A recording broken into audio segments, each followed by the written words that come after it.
पंचतंत्र की कहानी, चतुर बंदर और लालची मगरमच्छ। पंचतंत्र की कहानी, the wise monkey and the deceptive crocodile. एक समय की बात है। एक विशाल जंगल में एक चौड़ी नदी बहती थी। नदी के किनारे एक ऊंचा जामुन का पेड़ था, जिसकी शाखाओं पर काले बैंगनी रसीले जामुन लटकते थे। इस पेड़ पर एक समझदार बंदर रहता था, जिसका नाम था चिंटू। चिंटू न सिर्फ चतुर था, बल्कि उसकी आंखों में एक खास चमक थी, जो उसकी बुद्धिमानी को दर्शाती थी। वो हर दिन जामुन खाता, नदी के किनारे बैठकर मछलियों को देखता और अपने दिन का आनंद लेता था।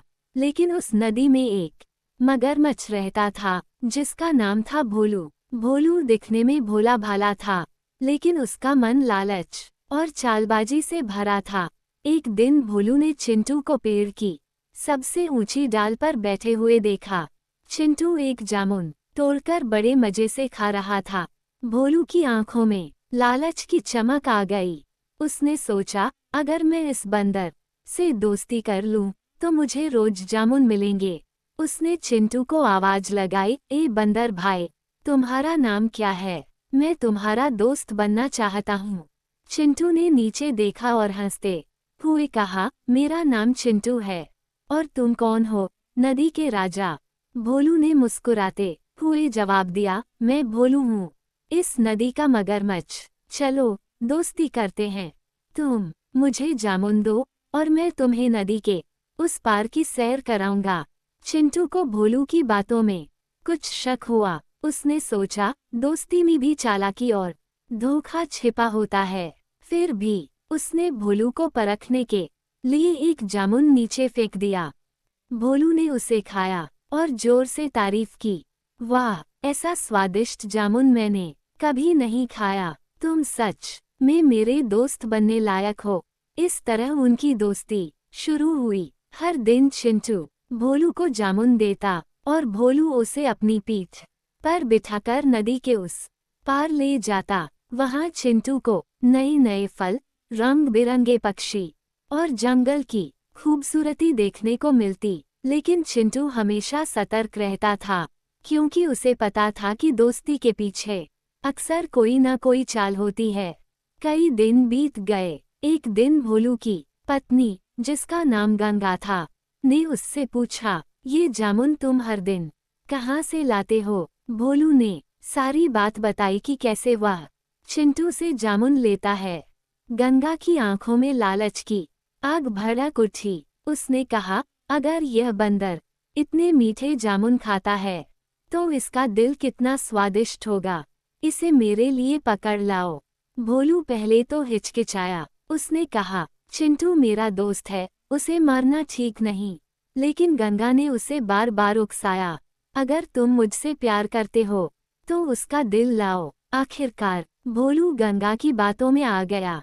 अगले दिन भोलू चिंटू के पास गया और बोला, दोस्त, आज मेरी पत्नी गंगा तुमसे मिलना चाहती है।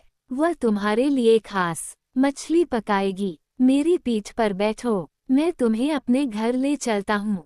चिंटू को भोलू की आवाज में कुछ अजीब सा लगा। उसने सोचा, ये धोखा हो सकता है।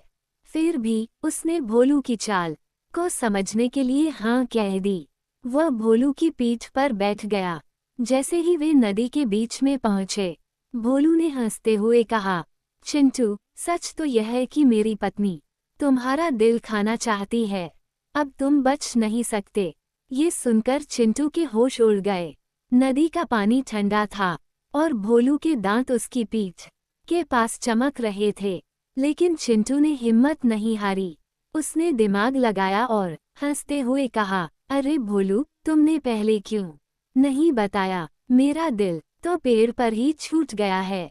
मैं उसे जामुन के साथ रखता हूँ, ताकि वह मीठा बना रहे। चलो वापस चलते हैं, मैं उसे ले आता हूँ। भोलू को चिंटू की बात सच लगी। वह तुरंत किनारे की ओर मुड़ा। जैसे ही वे किनारे पर पहुंचे, चिंटू तेजी से पेड़ पर चढ़ गया और ऊपर से चिल्लाया, भोलू, तुम्हें क्या लगा मैं अपना दिल पेड़ पर छोड़ दूंगा? तुम्हारी चाल समझ में आ गई थी। अब कभी मेरे पास मत आना। चिंटू की चतुराई ने उसे संकट से बाहर निकाला। भोलू को अपनी मूर्खता पर गुस्सा आया और वह जोर जोर से दहाड़ा, लेकिन चिंटू पेड़ की ऊंची डाल पर सुरक्षित था। चिंटू ने ऊपर से कुछ जामुन फेंके और कहा, ये लो, आखिरी बार जामुन खा लो। इस कहानी का सबक है कि लालच हमेशा हारता है। भोलू चुपचाप जामुन खाकर नदी में वापस चला गया। कई दिन बीत गए। भोलू को अपनी हार बर्दाश्त नहीं हुई। उसने सोचा, मैं चिंटू को फिर से फंसाऊंगा। एक दिन वह फिर से चिंटू के पास गया। इस बार उसने उदास चेहरा बनाया और कहा, चिंटू, मुझे अपनी गलती का एहसास हो गया है। मैं सच में तुम्हारा दोस्त बनना चाहता हूँ।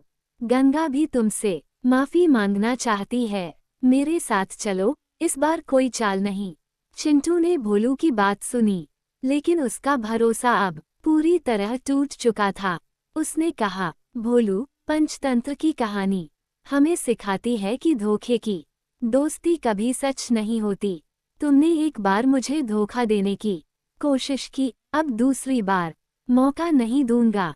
Thanks for watching. Please like, share and subscribe my channel AP Tiwari.